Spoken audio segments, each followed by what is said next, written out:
Good morning, class 9C.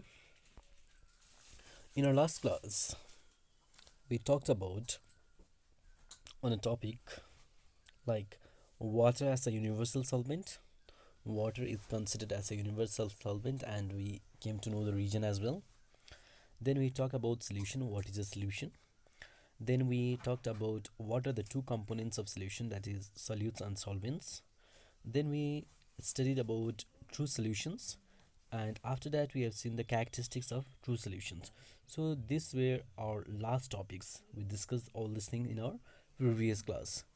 Now today we are going to see types of solution, and in types of solutions we see what is unsaturated solution, what is saturated solution, and what is supersaturated solution. So we'll go one by one.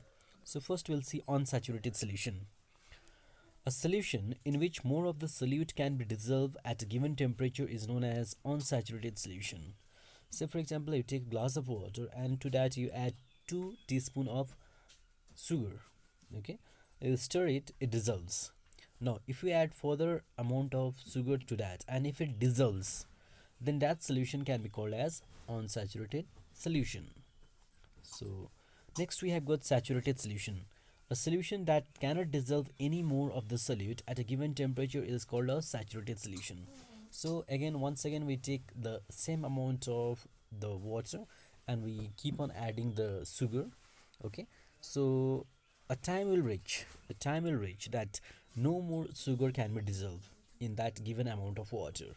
That solution we can call it as saturated solution.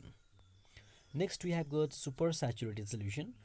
A solution that holds more solute than it can theoretically do at a given temperature is called a supersaturated solution. So what will happen if a solution contains more than the solute that it can dissolve at a given temperature, we call it as supersaturated solution.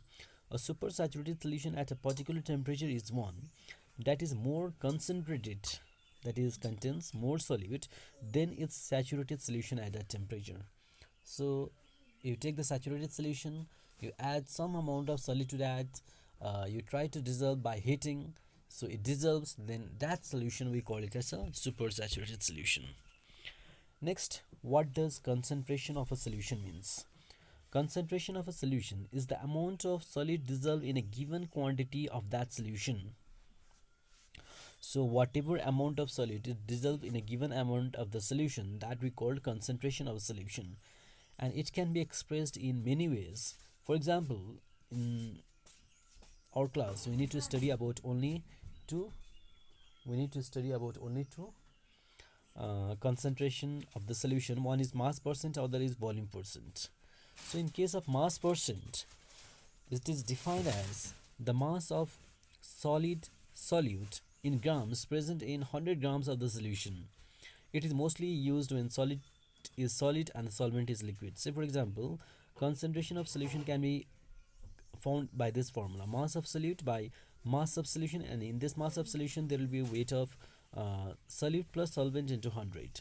For example, if 10 grams of sodium chloride is added to 90 grams of water, so if you take 10 grams of solute and add it to 90 grams of water, this becomes 10, and this becomes mass of solution becomes 10 plus 90, that is 100.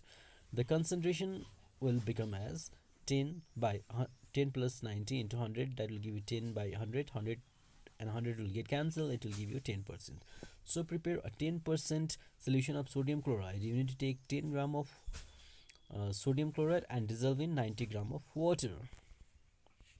That will be mass percent. Next we have got volume percent. It is defined as the volume of solute in milliliters present in 100 ml of a solution.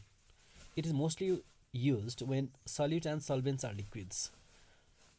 For example, so volume percent can be calculated by volume of solute plus volume of solvent into 100. For example, if 30 ml of alcohol is mixed with 70 ml of water to get 100 ml of solution, volume percent is, once again in a similar way, if you take 30 ml of alcohol and you add to 70 ml of water, then the volume of solution, that is solute plus solvent, becomes 30 plus 70 into 100. Once again 100 will get cancelled, it will be 30%. So to prepare 30% volume percent of alcohol, you need to add 30 ml of alcohol to 70 ml of water. Fine. Next we have got solubility. Solubility is how much solute dissolve in a solvent at a given temperature, that we call solubility. Say for example, you take 100 gram of solution, okay, 100 gram of solution, and in this you add a solute and see how much amount of solute it can dissolve and form a saturated solution at a particular temperature. That will be called as solubility. Say for example, the solubility definition tells us solubility is defined as the amount of solute. It is defined as the amount of solute present in 100 gram solution in a saturated state at a given temperature. Or it is also defined as solubility, also defined as the gram of solute in 1 liter solution, or number of moles in 1 liter solution. So you can remember only this first definition, okay? So that we call solubility. Next we have got solubility curve. So a solubility curve is a line graph that plots changes in solubility of a solute in a solvent against changing temperature. So solubility curve is a line. These are the lines which are plotted against the solubility of solute. Okay, along y-axis we have got solubility of solute, and along x-axis we have got temperature. So how the solubility changes with the change in temperature, that is plotted through a line, that we call solubility curve. Now solubility whose solubility increases with the rise in temperature. Examples: potassium nitrate, potassium chlorate, and sodium nitrate copper sulfate. All these compounds solubility increases with increase in temperature, whereas increases slightly with rise in temperature are NaCl, KCl, and calcium hydroxide. These are the compounds where it will show only a slight increase, small increase in the with the rise in temperature, whereas there are some compounds which shows decreases with the rise in temperature, that are calcium sulfate and calcium hydroxide. So these are the compounds which shows decrease in the solubility with rise in temperature. So these examples are very important. Next, a very important law, that is Henry's law, based on the solubility. So it states that at any given temperature, the mass of gas dissolved by a fixed volume of liquid is directly proportional to the pressure of the surface of the liquid. Once again, I'll repeat the statement. Henry's law states that at any given temperature, the mass of gas dissolved by a fixed volume of liquid is directly proportional to the pressure on the surface of the liquid. So whatever mass of the gas dissolved in a liquid depends upon the pressure on the surface of the liquid that is applied. Say for example, we try to understand with this one. So here we have got a diagram, and in this we have got a liquid, and above the liquid we have got gases. Now if you apply pressure on this, it will go down, and what will happen, this gases molecule will try to dissolve in this liquids. Okay, now what is happening, as we increasing the pressure, what is happening, the solubility, that means this will get dissolved, is increasing. That is Henry's law.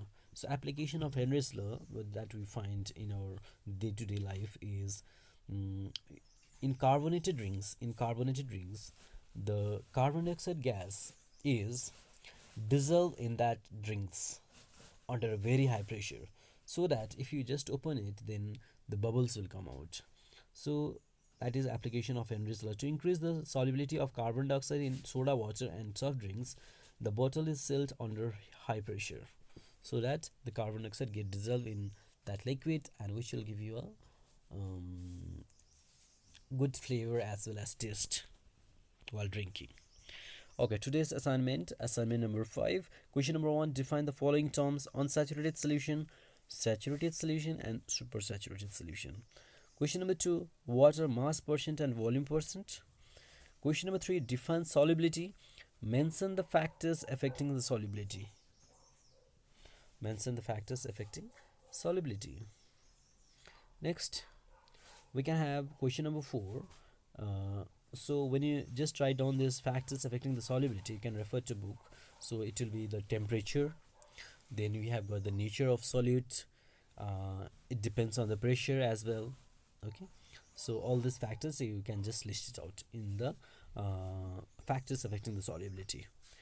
Next, question number 4. Name a substance whose solubility increases with rise in temperature, increases slightly with rise in temperature, decreases with rise in temperature. And lastly, question number 5. State Henry's law and mention one application for it. So complete this assignment and send it in my mail.